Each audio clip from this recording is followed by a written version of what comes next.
So I'm going to go whiz through these 4 broad styles of thinking and behaving, remembering that we're all a combination of all of them, and then tell you about how you design these questionnaires. People who are very expressive of the dopamine system, I call them explorers. They tend to be novelty-seeking, risk-taking. They've got many interests. They make the most money, and they lose the most money.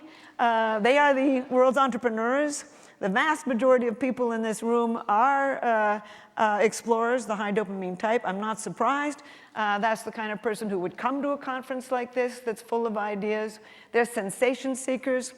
All kinds of mental or physical exploration. They're enthusiastic, optimistic, independent, impulsive, do things at the spur of the moment, mentally flexible, and the biggest thing about them is idea generation. As a matter of fact, if you give L-Dopa to a Parkinson's patient, their creativity will go up. They have a real tactical intelligence. They can leap in and do something at the spur of the moment. They're built for it.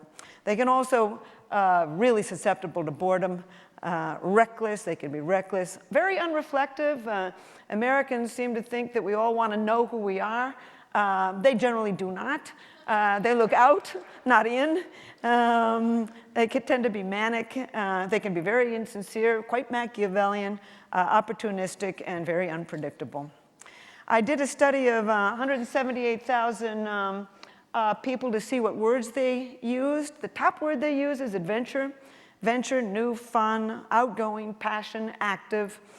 3 examples of this. Very different interests, very different intellect, but the same temperament. One, Regina Dugan, the very last thing, you can't lose your nerve. We're creating, changing, surprise, impossible, all the kinds of things that a high dopamine individual would use.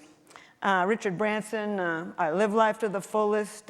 Rules were made to be broken. And I want to tell you, the explorers in this room broke the rules in doing this poster. And I wasn't surprised.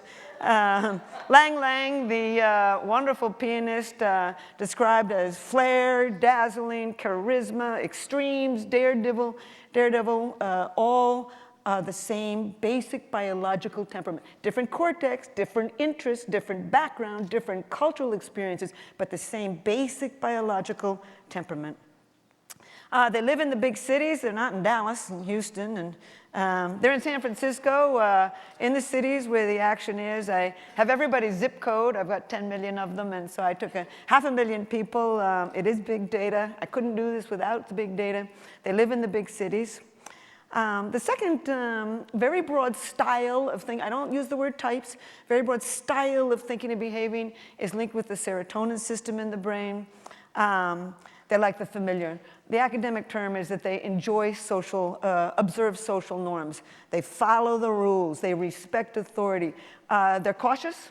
And indeed, our group designing the poster, there are very few builders, by the way, at this conference. But those few were a bit timid and cautious in doing their poster. They tend to be frugal, more stoic. They think into the past. They like plans and schedules and routines. They're orderly. As a matter of fact, I've got a friend who every year he goes off to his accountant. And he goes with his wife. And about 10 years ago, he leaned on the accountant's desk, and just by chance, he moved the guy's pencil sharpener a little to the left. And the guy immediately moved it back. And now, every single year, he leans on his desk, and he moves it a little to the left, and every year the guy moves it back. They tend to be literal, detail-oriented, real good with numbers. They're very good with numbers.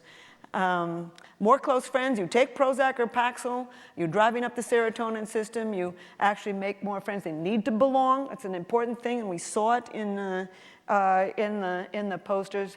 They follow the rules. Religiosity is in the serotonin system. This is apparently, if you take something like LSD, you are driving up the serotonin system. And this is why people will, I'm told, have a religious experience.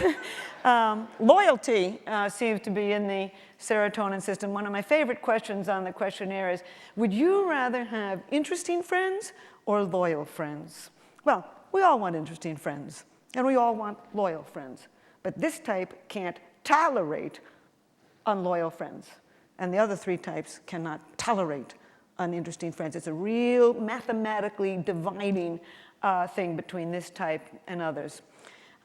They can also be closed-minded, controlling, rigid, stubborn, and moralistic. Top word they use is family. Also trust, values, trustworthy, use that one twice. Respect, morals. It comes out, it's a study out of the 1930s. It's called the lexical hypothesis. The hypothesis that you actually use words that reflect who you are. And what I'm trying to do is move that argument forward to say not only who you are, but biologically who you are. So if you're working with a client or a boss or a friend or a colleague or everything, not only the content of their language, but the actual words they choose are going to give an indication of their biological style of thinking and behaving. Hu Jintao is a perfect example, cautious, consensus building, dislikes extravagance, really rigid moral code that is apparently plastered all over China. Ben Bernanke is certainly a good example. And I think Americans' finest example is George Washington. He was a builder in the right time, in the right place. I've gotten really interested in history and certain biological types at a certain time in history that can move a country a certain way. A very modest man. Modesty seems to be in this serotonin system. Community-oriented, very social. Anybody who walked by Mount Vernon in the early evening was invited in, and a religious man. Testosterone system, the third broad style of thinking and behaving. These people are analytical, logical. The academic term is good at understanding rule-based systems. Everything from math to engineering to computers to music. I think music is very structured. Not structured to me. I'm a yellow guy. I just swing to the beat. But they see the structure of music. Inventive, experimental, rank-oriented, and I really saw this in the making of the posters. As a matter of fact, I stopped with the red group, and I stopped in the back, and the guy standing next to me said, "Oh yeah," he said, "one, big gorilla sort of just took over and is basically doing it himself." I wasn't there for the whole thing. I may be misrepresenting you, but bottom line is that's what he said.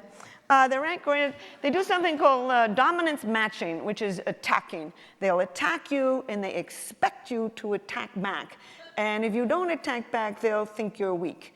As a matter of fact, this happened to me one night. It was a black tie dinner in New York City. I was standing with 4 men, one from the Wall Street Journal, and this guy was taking Helen Fisher to the cleaners. And I curled up at, there's 2 basic postural messages in the animal community, looking big and looking little. And I was looking little. And suddenly, out of my brain, as this guy was taking me out, I turned around and said something that was vicious. I don't remember what it was, but it was also apparently funny. And all 4 of them just froze like this. It's called the barred tooth display. Chimpanzees do it too. And all of a sudden, I thought to myself, hey, if he acts like a high testosterone, he might respect me. And indeed, the moment came, he threw up his hands, he said, "Helen," and has liked me ever since. So, when the boss attacks, you might try attacking back. It's tough to do, but emotionally contained, quite regularly, they're moving only their mouth and their thumbs on their BlackBerry, and very emotionally contained, decisive, bold, and direct. These are the ones that scream, get to the point. On the downside, more uncompromising, impatient, demanding. Mind blindness, the inability to get into somebody else's brain and see what they're thinking. Less empathetic. You needed less empathetic a million years ago. You needed some people who were going to slit the throat of a baby gazelle. You can't weep as you're trying to bring home dinner. And so we always think that empathy is mankind's great most elegant emotion. But the lack of empathy really in the testosterone system has tremendous uses for mankind also, and aloof. Top words they use, real. They're the least religious of all of them. They gotta have it real. Larry Ellison is a perfect example. Steve Jobs, of course, he's got a very high testosterone face. The very heavy brow ridges, the high cheekbones, the strong jaw is all built by testosterone. And Hillary Clinton, there's women certainly who are high testosterone. I thought it was quite indicative. She said, when asked why she was attracted to Bill, she said, he wasn't afraid of me. And there's a lot of high testosterone women, of course, in business, and she was one of them. The last of the four broad styles of thinking and behaving are those expressive of the estrogen system in the brain. They do more of what I call web thinking. It's because of the way the brain is built in the womb by estrogen. You have more connections between the two hemispheres, more connections between front and back factories, and they do more collecting data and putting it into patterns. They're very imaginative because of that, the high estrogen type. They also have very good verbal skills and people skills. They're intuitive. We now know the biology of intuition, how the brain does that. They're empathetic. We call it pro-social. They're introspective. They are the ones that, everything means something. I mean, as Freud once said, sometimes a cigar is just a cigar. Not to them. Everything means something. The way you cock your head, the way you move, everything means something. They seek harmony. They're agreeable, emotionally expressive, and what we call diplomatic intelligence. On the downside, they can be quite scattered, indecisive. And in fact, I saw this in the group. Apparently, the people who were the Greens today were so indecisive that they spent an awful lot of time just being indecisive. These people live in a world of it depends. Where do you want to go for dinner? Well, it depends. We go here, we go, make up your mind. Well, I'm making my mind. It depends. They live in a world of it depends. They placate, they ruminate. In fact, on Match.com, sometimes I'll say to various people who are dating, stop thinking.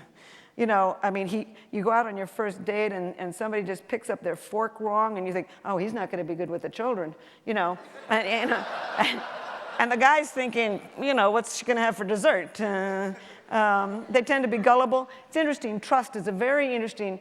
Anthropologists have had a long time trying to decide why the evolution of trust. But if you trust the right person, you save a lot of metabolic energy. So there's an adaptive mechanism under some circumstances.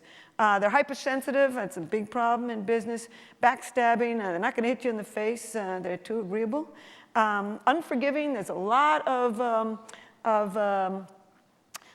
neurons, receptor sites for estrogen in the hippocampus. So women remember. High estrogen types remember, and they can be effusive. Top words they use is passion, empathy, learning, etc. Oprah Winfrey's a good example. Bill Clinton's a very good example of a man who's high estrogen.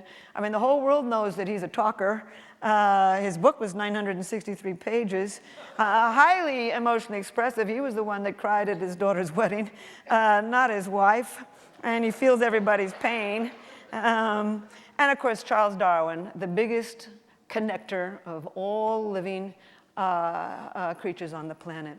So I did a study, once again, of 500,000 people of where these people live. High serotonin is all through the Midwest and South. They're also the most religious and the most Republican and high serotonin.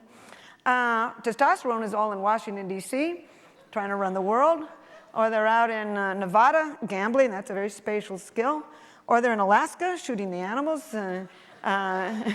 Everything that's loose rolls into California. It's very high dopamine out here. And of course, on the two coasts, there's a great deal of the Northwest and the Northeast where people are big readers and tend to be more democratic and tend to be more, which is linked with empathy. We find more of the high estrogen men as well as women. So I think that these four broad styles evolve together. And I'm just going to close with a small story about another time that I did this. Oh, I guess it's over. Well, thank you very much.